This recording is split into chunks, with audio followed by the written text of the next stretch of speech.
आइए हम प्रभु का धन्यवाद करेंगे, प्रार्थना करेंगे। सर्वशक्तिमान पिता, आपका धन्यवाद करते हैं आज की सुबह के लिए। एक और दिन आपने हमारे जीवन में जोड़ दिया, उसके लिए धन्यवाद। प्रभु आपकी कृपा, आपकी दया, आपके प्रेम के लिए धन्यवाद करते हैं। सर्वशक्तिमान परमेश्वर, हम सब से आपने प्रेम किया, उसके लिए धन्यवाद। हम सबको अंधकार के वश से छुड़ा के अपनी ज्योति में ले आए, उसके लिए धन्यवाद। प्रभु जी, जितने आपके बेटे बेटियां आपके चरणों में बैठे हैं, मन की आंखों को प्रकाशमान करें प्रभु, और हम सब प्यारे पिता आत्मिक जीवन में गंभीर होने पाएँ। प्रभु जी, जो वचन सुनते हैं, हमें इस बात का एहसास हो कि आप हमसे बात कर रहे हैं। जितने लोग वचन सुनते हैं प्रभु, हर एक में उद्धार का कार्य पूर्ण हो जाए। धन्यवाद। प्रार्थना प्रभु यीशु के नाम से मांगते हैं, आमीन। हालेलुया। आइए हम एक भजन गाएंगे। 145 नंबर भजन हम गाएंगे, 145 नंबर, और इसमें है सब कुछ यीशु है, मेरा सब कुछ यीशु है। सब कुछ यीशु है, मेरा सब कुछ यीशु है। इस दुनिया में मेरे लिए सब कुछ यीशु है। सब कुछ यीशु है, मेरा सब कुछ यीशु है। इस दुनिया में मेरे लिए सब कुछ यीशु है। दुख मुसीबत के वक्त में तसल्ली वो देता है। दुख मुसीबत के वक्त में तसल्ली वो देता है। उसके पंखों के नीचे मैं सुरक्षित रहता हूँ। उसके पंखों के नीचे मैं सुरक्षित रहता हूँ। सब कुछ यीशु है, मेरा सब कुछ यीशु है। इस दुनिया में मेरे लिए सब कुछ यीशु है। सब कुछ यीशु है, मेरा सब कुछ यीशु है। इस दुनिया में मेरे लिए सब कुछ यीशु है। मरुभूमि जगह में मन्ना मुझको देता है। मरुभूमि जगह में मन्ना मुझको देता है। मारा के पानी को मुझको मीठा करके देता है। मारा के पानी को मुझको मीठा करके देता है। सब कुछ यीशु है, मेरा सब कुछ यीशु है। इस दुनिया में मेरे लिए सब कुछ यीशु है। सब कुछ यीशु है, मेरा सब कुछ यीशु है। इस दुनिया में मेरे लिए सब कुछ यीशु है। माता पिता भाई बहन बंधु मित्र सब जने। माता पिता भाई बहन बंधु मित्र सब जने। मेरे खुशी मेरा बल और मेरा सब कुछ यीशु है। मेरे खुशी मेरा बल और मेरा सब कुछ यीशु है। सब कुछ यीशु है, मेरा सब कुछ यीशु है। इस दुनिया में मेरे लिए हालेलुया। सब कुछ यीशु है, मेरा सब कुछ यीशु है। इस दुनिया में मेरे लिए सब कुछ यीशु है। सब कुछ यीशु है, मेरा सब कुछ यीशु है। इस दुनिया में मेरे लिए सब कुछ यीशु है। माता पिता भाई बहन बंधु मित्र सब जने। माता पिता भाई बहन बंधु मित्र सब जने। मेरे खुशी मेरा बल और मेरा सब कुछ यीशु है। मेरे खुशी मेरा बल और मेरा सब कुछ यीशु है। सब कुछ यीशु है, मेरा सब कुछ यीशु है। हालेलुया। धन्यवाद यीशु। यीशु है, सब कुछ यीशु है, मेरा सब कुछ यीशु है। इस दुनिया में मेरे लिए सब कुछ यीशु है। सब कुछ यीशु है, मेरा सब कुछ यीशु है। इस दुनिया में मेरे लिए सब कुछ यीशु है। Hallelujah, hallelujah. सब कुछ यीशु है, मेरा सब कुछ यीशु है। इस दुनिया में मेरे लिए सब कुछ यीशु है। प्रभु का धन्यवाद, प्रभु की स्तुति हो। प्रियो, परमेश्वर हम सब से प्रेम करते हैं और हम सब के लिए एक विशेष योजना परमेश्वर ने बनाई है। विशेष करके परमेश्वर चाहते हैं उसके बेटे और बेटियां उसके साथ अनंत काल तक निवास करें। एक वचन हम पढ़ेंगे, वहाँ से हम शुरुआत करते हैं। और ये वचन मिलेगा प्रकाशित वाक्य 20 अध्याय और उसका निकाल लीजिएगा 15 वचन, 20 का 15। यहाँ से शुरू करेंगे हम। और जिस किसी का नाम जीवन की पुस्तक में लिखा हुआ न मिला, वह आग की झील में डाला गया। प्रभु का धन्यवाद, परमेश्वर की स्तुति हो। यहाँ पर लिखा वचन के अंदर, जिस किसी का नाम जीवन की पुस्तक में लिखा हुआ ना मिला, वो आग की झील में डाला गया। कहाँ डाला गया? जिस किसी का नाम कहाँ नहीं लिखा गया? ऐसा नहीं लिखा जो यीशु यीशु नहीं करता, जो जय मसीह के नहीं बोलता, वो कहाँ गया? आग की झील में। ऐसा नहीं कुछ लिखा इधर, और भी कुछ लिखा इधर। जीवन की एक पुस्तक है जिसमें नाम लिखा जाता है, लेकिन कैसे? हर एक का नाम उधर नहीं लिखा हुआ है। एक है मृत्यु की पुस्तक, ठीक है? कौन सी? एक मृत्यु की पुस्तक, एक जीवन की पुस्तक। ज्यादातर नाम किस में लिखे मिलेंगे? ज्यादातर नाम किस में लिखे मिलेंगे? जीवन की पुस्तक में या मृत्यु की पुस्तक में? ज्यादातर उसमें मिलेंगे। लेकिन जिस किसी का नाम लिखा वचन में जीवन की पुस्तक में लिखा मिला ना मिला, वो कहाँ डाला गया? आग की झील में डाला गया। बड़ी भयानक समय होगा वो, क्योंकि वो अनंत काल के लिए है। वो आत्मा कितने समय के लिए जाएगी उधर? अनंत काल के लिए जाएगी। फिर कोई छुटकारा है ही नहीं उसका। सोचिए कितनी गंभीर बात है। क्या आप विचार कर सकते हैं इस बारे में? क्या आप सोच सकते हैं कि मेरा नाम जीवन की पुस्तक में लिखा हुआ है? जीवन की पुस्तक में नाम लिखा हुआ है मेरा।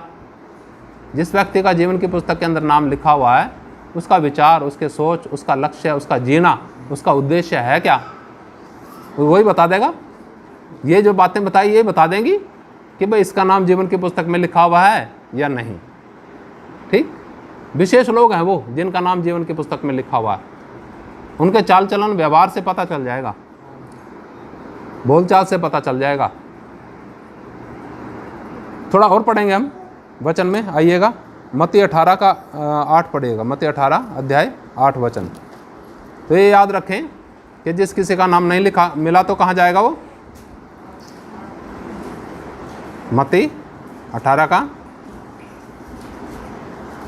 यदि तेरा हाथ या तेरा पांव तुझे ठोकर खिलाए तो उसे काट कर फेंक दे। टूंडा या लंगड़ा होकर जीवन में प्रवेश करना तेरे लिए इससे भला है कि 2 हाथ या 2 पांव रहते हुए तो अनंत आग में डाला जाए। हालेलुया। अब आप सोचिए उस जीवन की पुस्तक में नाम कैसे लिखा जाएगा।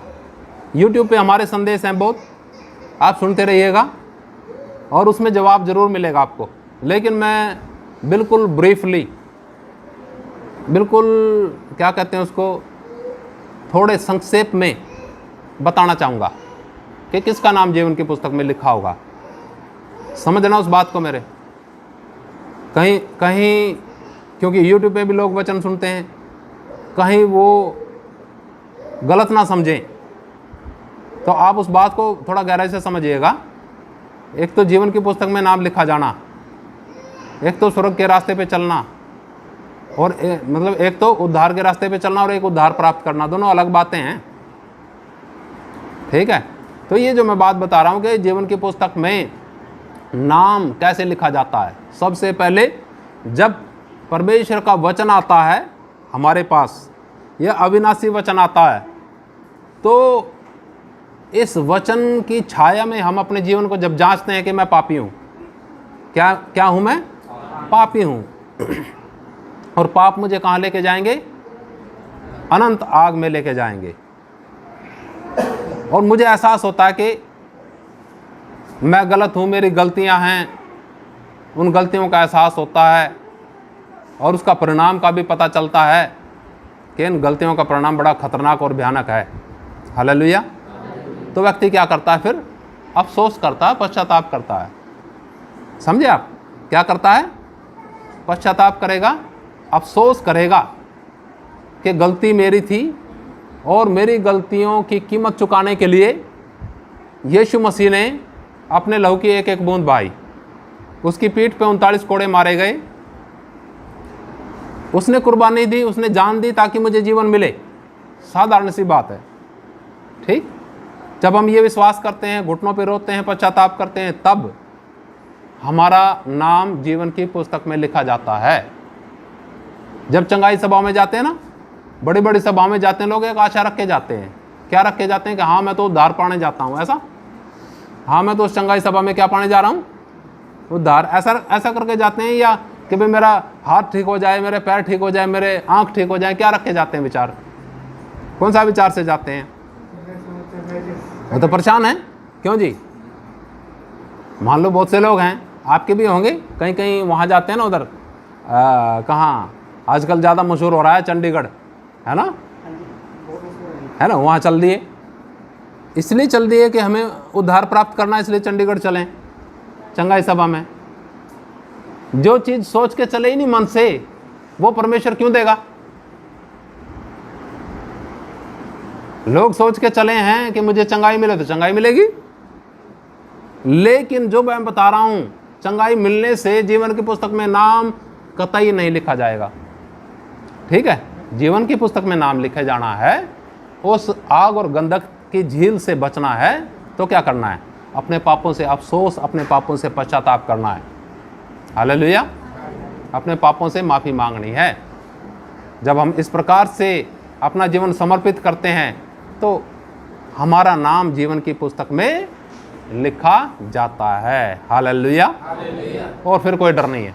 जैसे दुनिया छोड़ के जाएंगे, आपका नाम चेक किया जाएगा, उधर है, ठीक, उधर है तो चलो उधर, नहीं है तो चलो, कौन लेके जाएंगे? स्वर्गदूत लेके जाएंगे, ठीक, खींचते हुए लेके जाएंगे। ऐसा वचन के अंदर है सारा। ये चीज़ें क्या है? ये सारी चीज़ें हैं। प्रभु का धन्यवाद। मेरा विश्वास है आप लोगों का नाम जीवन की पुस्तक में लिखा हुआ है, लेकिन थोड़ा पहचान उसकी क्या है, थोड़ा हम पढ़ेंगे वचन के अंदर यहाँ अभी दोबारा। उसकी पहचान भी होना चाहिए, उस बात की पहचान भी होना चाहिए जिन लोगों का नाम जीवन की पुस्तक में लिखा हुआ है। मैंने बताया उनका लक्ष्य है, उनकी योजना, उनका सारी चीज़ अलग हैं। परमेश्वर के वचन के द्वारा प्रभावित हैं। वो परमेश्वर के लिए जीते हैं, वो प्रभु के लिए जीते हैं। जो हमारे लिए मारा गया, वो अपने लिए नहीं जीते। फिर ये समर्पण आ जाता है उस व्यक्ति का जिसका नाम जीवन की पुस्तक में लिखा हुआ है। अब पढ़िएगा 18 का 8, मत्ती 18 का 8। यदि तेरा हाथ या तेरा पाँव तुझे ठोकर खिलाए तो उसे काट कर फेंक दे। टूंडा या लंगड़ा होकर जीवन में प्रवेश करना तेरे लिए इससे भला है कि 2 हाथ या 2 पाँव रहते हुए तू अनंत आग में डाला जाए। हाँ, साफ लिखा है इधर कि यदि तेरा हाथ या तेरा पाँव तुझे ठोकर खिलाए तो उसे काट कर क्या कर दे? फेंक दे। टूंडा या लंगड़ा होकर जीवन में प्रवेश करना तेरे लिए इससे भला है कि 2 हाथ या 2 पाँव रहते हुए तो अनंत आग में डाला जाए। आँख ठीक नहीं हुई, कोई बात नहीं, ठीक है, लेकिन क्या है? जीवन की पुस्तक में जिसका नाम लिखा गया वो कहाँ जाएगा? आँख ठीक हो गई लेकिन जीवन की पुस्तक में नाम नहीं लिखा गया तो वो कहाँ जाएगा? ये तो साधारण बताया गया इधर के भला है कि तू टूंडा है या अंधा होते हुए भी, एक आँख का अंधा होते हुए भी, तो भी तू है कहाँ जाए? स्वर्ग में जाए। लोग किस चक्कर में हैं? सोचो आप, इसी उसमें है क्या? कई विश्वासी लोग भी ये बात नहीं समझते और विरोध करते हैं हमारा पूरा, कि चंगाई के विरोधी हैं। कैसे चंगाई के विरोधी हम? प्रभु जी चंगाई देते हैं तो हम उसका विरोध कैसे करेंगे? समझ रहे? लेकिन जो लोग अपने आप परमेश्वर के वचन के अनुसार नहीं चलना चाहते, अपने आप को तोड़ना नहीं चाहते, परमेश्वर के वचन को तोड़ना चाहते हैं, उन लोगों के लिए जरूर विरोध का कारण है। यहाँ जो उद्धार पाए लोग हैं जिनका नाम जीवन की पुस्तक में लिखा हुआ है, अगर उनका हाथ उन्हें ठोकर खिलाए या उनका पाँव उन्हें ठोकर खिलाए तो लिखा है टूंडा या लंगड़ा होकर जीवन में प्रवेश करना भला है। ये क्या कर दे, काट करके। ये इसका आत्मिक अर्थ है। ऐसा थोड़ी है वहाँ उसमें इस्राएल में जब प्रभु जी थे उस समय ये बोला ना, ऐसे तो बोला, लोगों ने हाथ और पांव काट के फेंकना शुरू कर दिया था। तो समझो आप, वो बातें सुनना, इसका मतलब ये है वो बातें जो हमारे जीवन में पाई जाती हैं, जो परमेश्वर को पसंद नहीं है, जो नरक में लेके जाएंगी। ये साफ बताया प्रभु जी ने ना। मैंने तो विश्वास किया यीशु पर। किस पर विश्वास किया? ये प्रभु यीशु ही कह रहे हैं और कोई नहीं कह रहे हैं। ये प्रभु यीशु ही कह रहे हैं। जब हम पढ़ाई करते हैं ना, ऐसा मत समझिएगा कि पहली क्लास में भर्ती हुए स्कूल में तो पहली क्लास में ही आपकी छुट्टी होगी, जब आप की पढ़ाई ख़त्म हो जाएगी। पहली क्लास में से होती है, पहली क्लास से दूसरी है, तीसरी है, चौथी है, स्टेप वाइज है। ऐसे हमारा आत्मिक जीवन है। लेकिन ज़्यादातर लोगों ने अपने आप को समझ लिया कि हमने बस विश्वास कर लिया और हो गया हमारा उद्धार। उद्धार हो गया, लेकिन उद्धार पाए हुए व्यक्तियों के काम कैसे? जीवन की पुस्तक में नाम लिखा गया, लेकिन जीवन की पुस्तक में जिनका नाम लिखा गया उनका व्यवहार कैसे है? वो तो पता चलेगा ना वचन के अनुसार। अगर नहीं हुआ तो फिर क्या होगा? थोड़ा और वचन में चलेंगे। आप समझ लीजिएगा इसका मतलब क्या काटना है हमें? अपने हाथ पांव नहीं काटने हैं, वो बातें अपने जीवन से काटनी है, वचन के द्वारा कटने देनी है। जो बातें हमें क्या करें? ठोकर खिलाएं, जो बातें हमें नरक में लेके जाएं, और वो नरक आग और गंधक से हमेशा जलता रहेगा। हालेलुया। एक बार फिर पढ़ के आगे चलता हूँ। यदि तेरा हाथ या तेरा पांव तुझे ठोकर खिलाए तो उसे काट कर फेंक दे। टूंडा या लंगड़ा होकर जीवन में प्रवेश करना तेरे लिए इससे भला है कि 2 हाथ या 2 पांव रहते हुए तू अनंत आग में डाला जाए। यदि तेरी आँख तुझे ठोकर खिलाए तो उसे निकाल कर फेंक दे। काना होकर जीवन में प्रवेश करना तेरे लिए इससे भला है कि 2 आँख रहते हुए तू नरक की आग में डाला जाए। हालेलुया। इसलिए प्रियो, इसके दोनों पहलू हैं, फिजिकल और स्पिरिचुअल। ठीक, कई बार हम प्रभु के पीछे चलते हैं शारीरिक चंगाई के लिए। शारीरिक चंगाई मिले या ना मिले कोई बात नहीं, बीमार होते हुए भी हमारा उद्धार हुआ हो और क्या कहते हैं हमारा नाम जीवन की पुस्तक में हो तो ये भला है, कोई बात नहीं। इसमें क्या हो गया? हर एक आदमी ने जाना ना दुनिया से कि नहीं जाना, लेकिन सोचिए कहाँ जाना। जिसका नाम जीवन की पुस्तक में लिखा होगा वो अनंत काल तक परमेश्वर के साथ विश्राम में, आनंद में होगा। जिसका नाम नहीं लिखा होगा अनंत आग में डाला जाएगा। हालेलुया। थोड़ा और चलेंगे प्रभु के वचन में, पढ़िएगा 1 कुरिन्थियों 9 अध्याय का 24 वचन पढ़िएगा। 1 कुरिन्थियों 9 का 24।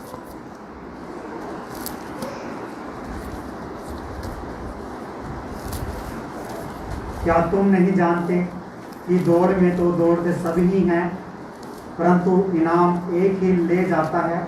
तुम वैसे ही दौड़ो के जीतो, वैसे ही दौड़ो कि जीतो। हालेलुया। यहाँ वचन में लिखा है, क्या तुम नहीं जानते कि दौड़ में दौड़ते तो सभी हैं। भीड़ दौड़ती है, ऐसे ही भीड़ चलती है यीशु मसीह के पीछे, समझ लेना। लेकिन कई लोगों से मिलोगे ना, आप कहोगे यार इससे तो बढ़िया वही है अविश्वासी जो विश्वास नहीं करता, वही ठीक है। इससे तो अपनी बात का सही है, जीवन का सही है, व्यवहार का सही है, ये कैसा बंदा है। कहीं ऐसे हैं पूछो ना, खतरनाक पूरे। उनका जीवन विश्वासियों का खतरनाक है पूरा। ये कैसे विश्वासी? इसलिए प्रभु का दास संत पौलुस कहता है, क्या तुम नहीं जानते कि दौड़ में तो दौड़ते सभी हैं, लेकिन इनाम सबको मिलता है एक ही। किसको मिलता है?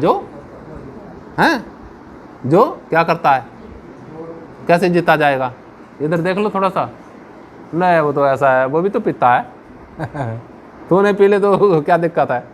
जीत ली इसने दौड़ भाई, इसने दौड़ जीत ली, इसको मिलेगा इनाम। कुछ नहीं मिलता उसको, और मारा जाएगा। उधर देखना ये विश्वासी कैसा है, वो विश्वासी कैसा है, किसी को देखने की जरूरत नहीं है। मसीह को देखो वो कैसा है। हालेलुया। मान लो हम दौड़ रहे हैं, एक तरफ विश्वासी खड़ा है, एक तरफ यीशु मसीह। किसको देख के दौड़ना चाहिए? क्योंकि उसी के पीछे चल रहे हैं हम। लेकिन आज ऐसा दौड़ते हैं क्या? उल्टा ऐसे ऐसे भी लोग हैं, आप तो जा ही रहे हैं नरक में, विश्वासी लोग आप तो जा ही रहे हैं नरक में। जो ठीक ठाक नया व्यक्ति आया ना, उसके अंदर भी कुछ कुछ ऐसी भर दी चीज़ें कि ले वो भी गया, वो भी गया। एक भाई हमारे पास आने वाले थे इधर, अच्छे थे वो, और उसने वचन सुने, बहुत वो हो गया, वो इंटरेस्टेड हो गया। नहीं आता था ना, 2 एक बार आया, कुछ बाइबलें लेके गया, नई सेवा शुरू करी उसने। तो मुलाकात होगी करनाल के खूंखार लोगों से, पास्टरों से, उनसे बातचीत हुई तो उनको ज़रूर बताया उसने कि हाँ थोड़ा पास्टर सतपाल की संगति में हाँ उनकी मीटिंग करानी है। उसने सीधा कुछ पास्टरों को ऐसा बोला भी मैं मीटिंग करवा रहा हूँ, मेरे साथ बात करके गया, मैं मीटिंग करवा रहा हूँ। पास्टरों को इनविटेशन देने गया कि उन्होंने पूछा किसको बुला रहे, कौन आएगा? कहते सतपाल पास्टर करनाल का। हैं? सतपाल पास्टर करनाल का? वो तो ऐसा है, वो तो ऐसा है, वो तो ऐसा है। वो तो गए ही गए, वो तो आए नहीं उसकी मीटिंग में, वो खुद भी नहीं आया हमारे संपर्क में। फिर आगे खत्म, वो खुद भी नहीं आया संपर्क में, डुबा दिया। आप तो डूबे हुए लोग आई हैं, दूसरों को भी क्या करते हैं, डुबा देते हैं। समझ रहे हैं आप कैसे कैसे लोग हैं विश्वासी हैं। एक व्यक्ति बेचारा निकल रहा है अगर वो किसी से भी मिल गया ना वो नया, बस भर देंगे उसको। अच्छा कुछ नहीं, ये नहीं कहेंगे कोई बात नहीं, जो जैसा है रहने दो, आप यीशु को देख के चलना भाई, ठीक है। हम तो ये सिखाते हैं, किसी को नहीं देखो, किसको देखो? यीशु मसीह को देखो और अपने अंदर झांको। क्या मैं परफेक्ट हूँ? मैं किसी के भी ऊपर उंगली उठाऊंगा बेशक, लेकिन मैं अगर अपने तरफ झांकूंगा ना, मैं अपनी तरफ झांकूंगा तो मुझे नज़र आएगा मेरा इतिहास कैसा है, बड़ा ख़राब है। हालेलुया। तो यहाँ वचन में प्रभु का दास कहता है कि दौड़ में दौड़ते तो सभी हैं, लेकिन इनाम वही लेके जाता है। कौन? एक ही लेके जाता है। लिखा तुम वैसे दौड़ोगे जीतो, ऐसा लिखा ना इधर। वैसे ही दौड़ो। कैसे दौड़ें? वो कैसे जीतेंगे? अगर जीतना है तो लिखा तुम वैसे दौड़ो जैसे कि जीतो, वो कैसे? दौड़ते तो सभी हैं, सबको पता है ना, फिर भी क्यों नहीं जीतते? वो पता तो है कैसे दौड़ना, नियम कायदे सब पता है उन्हें, नहीं पता? जो दौड़ में दौड़ते हैं पता नहीं उन्हें, सब ज्ञान है उन्हें, लेकिन फिर भी हारते हैं वो। कारण क्या होता है उसका? विचार कर सकते हो ना आप, सोचिए क्यों, अपने जीवन में जांच लेना इस बात को। वचन तो सब कुछ पता है सब, फिर भी डिसिप्लिन नहीं है। क्या नहीं है? डिसिप्लिन नहीं है तो भाई हारोगे। दौड़ का उदाहरण दिया, फिर आगे किस चीज़ का उदाहरण दिया? लिखा वचन में हर एक पहलवान सब प्रकार का संयम करता है। अब यहाँ पहले ही बता दिया तरीका पहलवानी का ना, पहलवानी भी वो करते हैं ना लोग। हर एक पहलवान सब प्रकार का संयम करता है। वे तो एक मुरझाने वाले मुकुट को पाने के लिए यह सब करते हैं, परंतु हम तो उस मुकुट के लिए करते हैं जो मुरझाने का नहीं। हालेलुया। संयम करते हैं, सिस्टम में रहना चाहते हैं कि नहीं, या नहीं आउट ऑफ सिस्टम है, आउट ऑफ कंट्रोल है। मर्जी से चलूँगा मैं, मर्जी से खाऊंगा, मर्जी से पहनूंगा, मर्जी से प्रार्थना में आऊँगा, मेरी मर्जी है, मैं सीखूँ या ना सीखूँ, मैं मेरे ऊपर है। कौन? जीत लोगे फिर जरूर जीतोगे। एक सिंहासन है, राजा का सिंहासन। राजा कैसा होता सोचो, लाचार ढिल्ला पिल्ला वहां बिठा दिया जाके सिंहासन पे मानेगा कोई इस राजा? प्रकाशित वाक्य 3:21 में बोला प्रभु जी ने, क्या बोला? जो जय पाए, जैसे मैं भी जय पाके इस सिंहासन पे बैठा हूं, वो भी मेरे साथ सिंहासन पर बैठे। हालेलुया। क्या पाए? जय पाए। किन बातों पर? जो जीवन में पाई जाती हैं, आपको ले डूबेंगे। अनुशासन नहीं है, बहुत सी चीज़ें नहीं हैं, नियम का सब चीज़ के लिए है नियम का, लेकिन इसके लिए नहीं है, ठीक है। तो वो चीज़ों से उन बातों के बिना चल जाएगा, लेकिन इसके बिना नहीं चल सकता। मैं बता दूं आपको। तो वचन में देखिए क्या लिखा गया, इसलिए यहाँ वचन में लिखा है वे तो मुरझाने वाले मुकुट के लिए संयम करते हैं, लेकिन हम ऐसे मुरझाने वाले मुकुट के लिए नहीं। आगे लिखा, इसलिए मैं तो इसी रीति से दौड़ता हूँ परंतु लक्ष्यहीन नहीं। समझे आप? सोचना आज घर जाके, अपने अपने घर जाके बस एक ही बात सोचना, सारा संदेश भूल जाना, कोई दिक्कत नहीं। जो संदेश दिया जा रहा है ना इधर सारा भूल जाना, लेकिन एक बात याद रखना, मेरा लक्ष्य क्या है। ठीक है? यहाँ लिखा है, प्रभु का दास कहता है मैं लक्ष्यहीन नहीं दौड़ता। इधर देखो जी ध्यान से मेरी तरफ, इधर उधर मुंह ना रखो, इधर सुना करो, ध्यान। आई कांटेक्ट होना चाहिए, जिस समय हम सुनते हैं ना आपका आई कांटेक्ट होना चाहिए, ठीक? तब आपके आत्मा में वचन आएगा। अब मान लो ठीक है बैठे सुन रहे वचन, मुझे क्या पता यहाँ फ़ोन चला रहे हैं, वचन सुन रहे भाई आप, वचन चल रहा है ऐसे से चलता रहे। और शैतान बड़ा शातिर है। शैतान क्या नज़रें नहीं मिलाने देगा। किसी के अंदर दुष्ट आत्मा होगी तो वो क्या करती है, नज़र मिलाती है, हैं? वो कहेंगे इधर देख, कभी इधर मुँह तो कभी उसका इधर मुँह, ऐसे कहीं विश्वासियों का भी रहता है कभी इधर मुँह, इधर नहीं। सुन ले ध्यान से जो बोला जा रहा है। बैठे यहाँ प्रभु का संदेश है, प्रभु की वाणी है, ठीक? तो यहाँ प्रभु के वचन में लिखा है, प्रभु का दास कहता है इसलिए मैं तो इसी रीति से दौड़ता हूँ परंतु लक्ष्यहीन नहीं। लक्ष्यहीन नहीं, उद्देश्य मेरे जीवन के अंदर उद्देश्य बहुत शुरू में ही दे दिया परमेश्वर ने। जब मैं विश्वास में आया ना उस समय दे दिया परमेश्वर ने।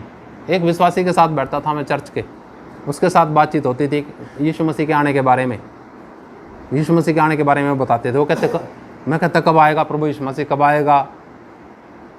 उसने बताया पता कब आएगा, जब ये वचन सारे जगत में प्रचार किया जाएगा।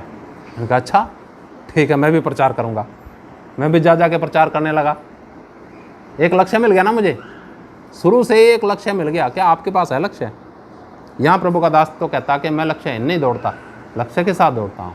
हमारा भी लक्ष्य है, प्रभु का धन्यवाद हो। फिर आगे देखिए क्या लिखा वचन में, मैं भी इसी रीति से मुक्कों से लड़ता हूँ परंतु उसके समान नहीं जो हवा पीटता हुआ लड़ता है। किससे लड़ता है ये? मुक्कों से। कहाँ मारता मुक्के? सुनिए ध्यान से इधर से। शरीर में दिक्कत है, कमी कमजोरियां हैं, गलतियां हैं, मारो अपने मुक्के। हाथ काट दो, पाँव काट लो, आंख निकाल लो, ना भाई ये नहीं है, फिजिकल नहीं है वो, ये आत्मिक बात बताई गई। आत्मिक तौर की बात करता है प्रभु का दास कि मुक्कों से लड़ता हूं मैं अपने आप को क्या करता हूं? क्या लिखा आगे पढ़िएगा जरा इसके बाद। मैं अपने आप को, मैं भी इस रीति से मुक्कों से लड़ता हूँ परंतु उसके समान नहीं जो हवा पीटता हुआ लड़ता है। हाँ आगे, परंतु मैं अपने देह को मारता कूटता और वश में लाता हूँ। क्या करता है? मारता। देह की क्या जरूरत है भाई? देह की क्या जरूरत है? मन चाहिए उससे। तो क्या चाहिए? मन चाहिए। यहाँ तो संत पौलुस देखो क्या कहता है, अपनी देह को क्या करता हूँ? मारता। देह को नहीं मारता कूटता, देह के अंदर जो शारीरिकता है उसको। देह के अंदर क्या पाया जाता है? एक शारीरिकता पाया जाता है, एक शक्ति है शारीरिकता, उसको क्या करता है? मारता कूटता है, संयम में लेके आता है, कंट्रोल में लेके आता है, सिस्टम बना रखा। कई लोगों को मैं क्या करता हूँ, एक पास्टर आते थे इधर बहुत पहले, बड़ा बढ़िया संदेश और बड़े अच्छे लगे, लेकिन क्या हुआ, कुछ बातचीत हुई, हम वो करेंगे ये करेंगे, वहाँ जाना ये जाना, कोई भी बात खरी नहीं उसकी। बहुत पहले की बात है, कोई बात, मैं कहा यार वचन तो बहुत बढ़िया है लेकिन बंदा तो खतरनाक है। स्टैंड होना चाहिए बाद में, स्टैंड समझ रहे हो आप? आपका सिद्धांत होना चाहिए ना। कोई सिद्धांत है किसी चीज़ का, सिद्धांत बनाना अपना, प्रभु के लोगों का सिद्धांत होना चाहिए। भाई मेरा ये सिद्धांत है, मैंने हाँ करी तो हाँ, ना करी तो ना करो, कोई बुरी बात थोड़ी है, गलत तो नहीं, कोई बुरी बात नहीं है, लेकिन हाँ करी तो वचन में लिखा चाहे हानि उठाना पड़े, क्या पड़े। मैं भी ऐसे करता हूँ, कोशिश करता हूँ मैं। तो हम औरों को प्रचार करके, आगे वचन में लिखा पढ़ना, क्या लिखा है? परंतु मैं अपनी देह को मारता कूटता और वश में लाता हूँ। ऐसा न हो कि औरों को प्रचार करके मैं आप ही इसी रीति से निकम्मा ठहरूं। बात तो ये है कुल मिला के कि मैं कहीं औरों को प्रचार कर करके संदेश दे रहा हूँ खूब, कहीं आप ही निकम्मा ना ठहर जाऊँ। अपने आप को तो जांचूँ मैं, अपने आप को तो समझूँ मैं क्या सही हूँ, ठीक ठाक हूँ मैं। परमेश्वर आपको सद्बुद्धि दे, परमेश्वर आपको समझ दे कि आप अपने जीवन को आज के वचनों के द्वारा जांच सको। आपका नाम जीवन की पुस्तक में लिखा हुआ है, तो अपने आप को शारीरिकता को मारते कूटते चलेंगे, संयम में चलेंगे, कंट्रोल में चलेंगे, अनुशासन में चलेंगे। कष्ट आएंगे, दुख आएंगे, मुसीबत आएंगे, इसी के कारण खुले चलेगा कोई तो क्या दिक्कत है उसे, कोई बात नहीं, ठीक है। खुले तो कोई दिक्कत नहीं है, ना तो कोई रोकने वाला ना कोई टोकने वाला। लेकिन आप सब जहाँ जो यहाँ पर बैठे हैं ना, बेशक मैं लोगों को रोकता टोकता नहीं, मेरा ऑब्जर्वेशन का जांच का तरीका कुछ अलग है, जांच का तरीका कुछ अलग है। बात भी करता हूँ मैं, उस वक्त करता हूँ जब ज़्यादा ही वो हो जाए, क्या नाम उसका कहते हैं ना, सिर पानी से क्या हो जाए फिर बैठ के वो करता हूँ बातचीत, भाई थोड़ा अपने आप को ठीक कर। फिर बड़े बड़े लोगों से भी बात करी मैंने, अपने भाई बंधों से भी बात करी मैंने, जिनके सामने बोलता भी नहीं था, मेरी एक ज़बान एक लफ्ज़ भी मैं निकाल नहीं सकता था। कारण सिर्फ सच्चाई के लिए जलन। किसके लिए? सच्चाई के लिए जलन, ताकि दूसरे लोगों के अंदर भी परमेश्वर का काम बढ़े, शैतान का काम ख़त्म हो, उद्धार का कार्य पूर्ण हो। प्रियो, अगर आप चाहते हैं कि आपका नाम जीवन की पुस्तक में बरकरार रहे तो क्या करना है? अपने जीवन को समर्पित करना है और अनुशासित करना है, और वो बातें जो जीवन में पाई जाती हैं परमेश्वर के खिलाफ, परमेश्वर की योजना के विरुद्ध, उनको क्या करना? काट के दूर करना है। काटते वक्त नुकसान होगा, एक पेड़ को भी काटते हैं ना, उसको भी दर्द होता है, नहीं होता? उसमें से भी क्या निकलेगा? पानी निकलेगा, कहने को पानी है लेकिन वो उसका खून है। ऐसे हमारे जीवन से जो बुरी चीज़ें हैं वो तो कटना ही चाहिए। नहीं कटेंगे तो कैसे करेगा फिर वो, क्या करेगा फिर वो? एक प्रभु का दास ऐसा कहते थे कि अगर नहीं कटेंगे ना चीज़ें, नहीं काटोगे ना चीज़ें, तो परमेश्वर बीमारी के बिस्तर पे लेके जाएगा, वहाँ लेटोगे, सांस नहीं आ रही, क्या नहीं आ रही, वहाँ लेके जाएगा, फिर वहाँ काटेगा। अगर वैसे नहीं कटते तो कहाँ लेके जाएगा फिर वो? मान ही नहीं रहा, चला जा वहाँ जा, अब लेट यहाँ। कहीं कहीं तो ऐसे ऐसे डेट हैं वहाँ भी मानते नहीं, बीमारी के बिस्तर पे भी मानते नहीं कि प्रभु मुझे माफ़ कर, गलती मेरी है, क्षमा कर प्रभु। हृदय नहीं है टूटा हुआ। ऐसे लोगों के लिए दुआ करना है। आइए हम प्रार्थना करेंगे, आंखें बंद करें। सर्वशक्तिमान परमेश्वर आपका धन्यवाद, राजाओं के राजा आपका धन्यवाद, आज के संदेश के लिए धन्यवाद प्रभु, आपका धन्यवाद। आपने हम सबको सौभाग्य दिया, आपने हम सबका नाम जीवन की पुस्तक में लिखा है प्रभु, ये मेरा विश्वास है प्रभु जी। हम सब का व्यवहार भी आपके वचन के अनुसार हो, जो बातें आपके विरुद्ध हैं और वचन के विरुद्ध हैं प्रभु, वो हमारे जीवन से दूर हो जाए। दया करें प्रभु, एक एक आपके बच्चे पर, संतान पर कृपा होने पाए। धन्यवाद। प्रार्थना प्रभु यीशु मसीह के नाम से मांगते हैं, आमीन। जय मसीह की। मारनाथा।